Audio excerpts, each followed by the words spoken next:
नमस्कार, मैं रवि आसलीवाल। खबरा प्रदेश की में आपका स्वागत है। पेश अपने देश व राजस्थान की सकारात्मक खबरों के साथ। खबरा प्रदेश की।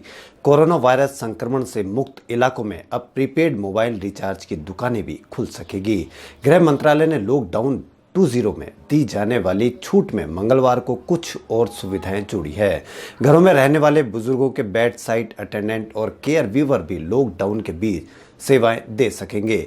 स्कूल की किताबें और पंखे की दुकानें भी खुल सकेगी। शहरों में ब्रेड फैक्ट्री, मिल्क प्लांट, आटा दाल की चक्की को भी काम करने की इजाजत रहेगी।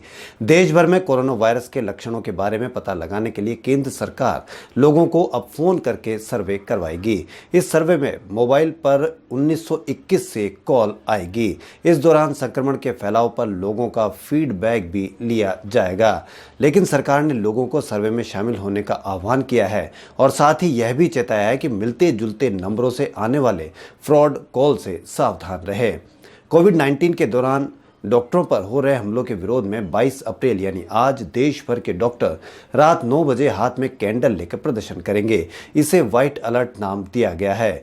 इनकी मांग है कि डॉक्टरों की सुरक्षा के लिए सेंट्रल एक्ट बनाकर जल्द लागू किया जाए।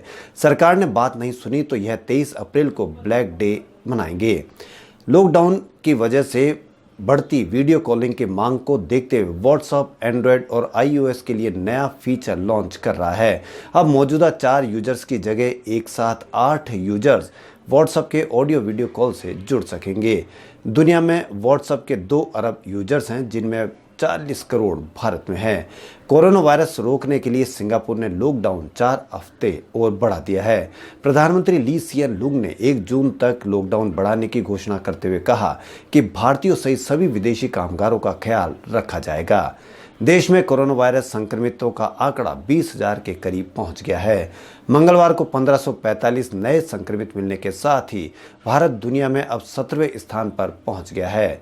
एक किसान कैलाश गुर्जर की 8 साल की बेटी ने कहा कि लॉकडाउन में कितने लोग भूखे मर रहे होंगे। इस पर उनके पिता कैलाश भावुक हो गए और एक ट्रॉली गेहूं दान कर दी। MNIT के एक स्टार्टअप ने स्पीकर लगे ड्रोन तैयार किए हैं। इनसे पुलिस आसानी से कर्फ्यूग्रस्त क्षेत्रों में अनाउंसमेंट कर सकेगी। इसके स्पीकर की रेंज 500 मीटर है। MNIT के zero gravity arrow system startup अपने इंक्यूबेशन सेंटर में ही ड्रोन तैयार किए हैं। स्टार्टअप के अंतरिक्ष राजावत व शुभम अग्निहोत्री ने बताया कि 15 जिलों में पुलिस को लॉकडाउन में मॉनिटरिंग के लिए सर्विलांस वाले ड्रोन दिए गए हैं। लॉकडाउन ने लोगों की जिंदगी को कई तरह से बदला है। लोग ऑनलाइन गेम्स खेलने से लेकर ऑनलाइन कंटेंट देखने पर ज़्यादा समय दे रहे हैं। लॉकडाउन में लोगों द्वारा प्रतिदिन औसतन ऑनलाइन मीडिया कंटेंट की खबर 90 मिनट से 4 घंटे हो गई है। मीडिया वाइन एजेंसी माइंडशेयर और online video intelligence and analytics platform विली ने एक जॉइंट स्टडी में यह जानकारी दी है। कोटक महिंद्रा बैंक ने अप्रैल में दूसरी बार बचत जमा पर ब्याज दरें घटा दी है। कटौती सोमवार से लागू हो गई है। अब बचत खातों में 1 लाख से अधिक की जमा पर 4.5 और 1 लाख से कम राशि पर 3.75 ब्याज मिलेगा। फिर भी यह SBI के मुकाबले 1% ज़्यादा है। SBI अभी 2.75 ब्याज दे रही है। लॉकडाउन की बढ़ाई अवधि को देखते हुए रिलायंस जियो ने इनकमिंग कॉल की सुविधा 3 मई तक बढ़ा दी है। BSNL ने अभी सभी ग्राहकों के लिए इनकमिंग कॉल सुविधा 5 मई तक बढ़ाने की सुविधा दी है। अमेरिकी राष्ट्रपति डोनाल्ड ट्रंप अपने भारतीय अमेरिकी सुदर्शन बाबू को साइंस बोर्ड में सदस्य नियुक्त किया है। सुदर्शन बाबू नेशनल साइंस बोर्ड में 6 साल के लिए नियुक्त किए गए हैं। सुदर्शन ने 1988 में IIT मद्रास से मास्टर्स और कैम्ब्रिज यूनिवर्सिटी से PhD की थी। अभी वे एक एजुकेशन सेंटर के निदेशक हैं। केंद्र ने भारतीय सॉफ्टवेयर कंपनियों से देसी वीडियो कॉन्फ्रेंसिंग ऐप डेवलप करने के लिए कहा गया है। इसके लिए इनामी राशि भी 1 करोड़ रुपए रखी गई है। लॉकडाउन के दौरान वीडियो कॉन्फ्रेंसिंग और ऑनलाइन पढ़ाई के लिए तेजी से इस्तेमाल हो रहे जूम ऐप की सुरक्षा खामियां सामने आने के बाद केंद्र सरकार ने यह कदम उठाया है। देसी ऐप विकसित हुआ तो वर्क फ्रॉम होम कर रहे सैकड़ों लोगों को इससे राहत मिलेगी।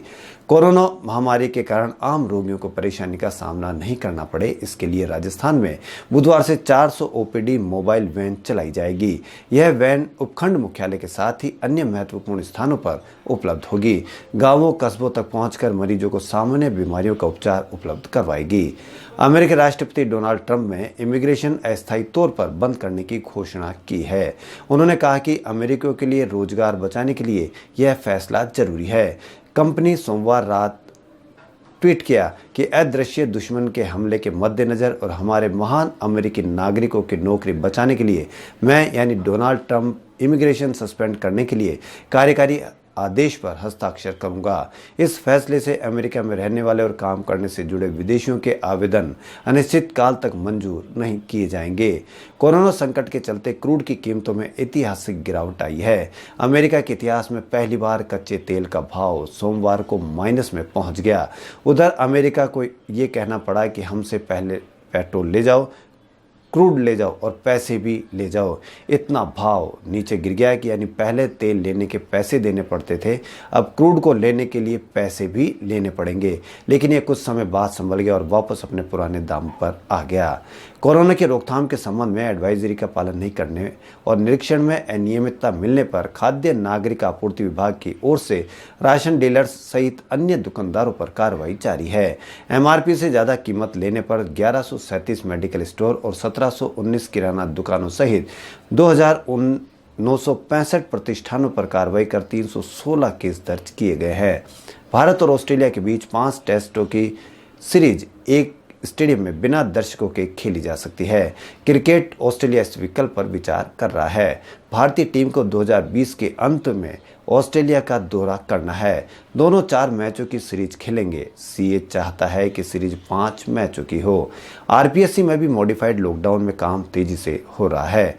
आयोग की कई परीक्षाओं की नई तारीख का इंतजार अभ्यर्थियों का है, लेकिन आयोग की नज़रें बोर्ड और कॉलेज की परीक्षाओं पर है। इन परीक्षाओं के बाद ही आयोग नई तारीखें घोषित करके परीक्षाएं करवा सकता है। मॉडिफाइड लॉकडाउन के तहत 20 अप्रैल से प्रदेश के आरटीओ डीटीओ ऑफिस खुल गए हैं। आरटीओ डीटीओ के स्तर पर अफसर आ रहे हैं, लेकिन पब्लिक वर्क नहीं हो पा रहे हैं। केंद्र सरकार की गाइडलाइन के अनुसार जिन वाहनों के आरसी और लोगों के ड्राइविंग लाइसेंस एक्सपायर हो गए हैं वह 30 जून तक मान्य होंगे। लॉकडाउन हटने के बाद उन्हें 30 जून से पहले रिन्यूअल कराना होगा। स्टूडेंट को गंगा की अहमियत और उससे जुड़ी जानकारी देने के लिए सीबीएसई गंगा क्वेस्ट का आयोजन करने जा रहा है। कंपटीशन का ये दूसरा एडिशन आज से शुरू होगा। कोरोना वायरस के कारण दुनिया में फुटबॉल लीग लगभग बंद है। ऐसे में खिलाड़ियों में डिप्रेशन के मामले बढ़े हैं। International federation of professional footballer और एमएसडम यूनिवर्सिटी मेडिकल सेंटर में 16 देशों के 1602 खिलाड़ियों पर सर्वे के बाद यह बात कही गई है। ग्रामीण विकास एवं चेतना संस्थान बाड़मेर द्वारा अलग अलग गांवों की ढाणियों में जाकर राशन सामग्री का वितरण किया जा रहा है। मंगलवार को इसी तरह ऐसे परिवारों को सामग्री उपलब्ध करवाई गई। संस्थान अध्यक्ष रूमा देवी ने बताया कि ऐसे बहुत से परिवार हैं जिसमें अकेली महिला संभालती है। उनके लिए ढाणियों तक राशन सामग्री पहुंचाई जा रही है। साथ ही स्वयं सहायता समूह की जो महिलाएं मास्क निर्माण कर रही है उनको भी कच्चा माल उपलब्ध करवाने का निरंतर प्रयास किया जा रहा है। संस्थान पर मास्क निर्माण कार्य से गांव की महिलाओं को जोड़कर उन्हें रोजगार भी उपलब्ध करवाने का सतत प्रयास चल रहा है। राहत कार्यक्रम के लिए भामाशाह प्रकाश कानूनगो, संस्थान की कार्यकर्ता मोहिनी देवी, गणेश ओसिया, गौरव चौधरी, मोहनलाल वागाराम, देवरा राम, अजय चौधरी, रूपेश कुमार ने सहयोग दिया। खबरों में फिलहाल इतना ही। यदि आपको हमारा चैनल पसंद आए तो लाइक, सब्सक्राइब और शेयर अवश्य करें। धन्यवाद।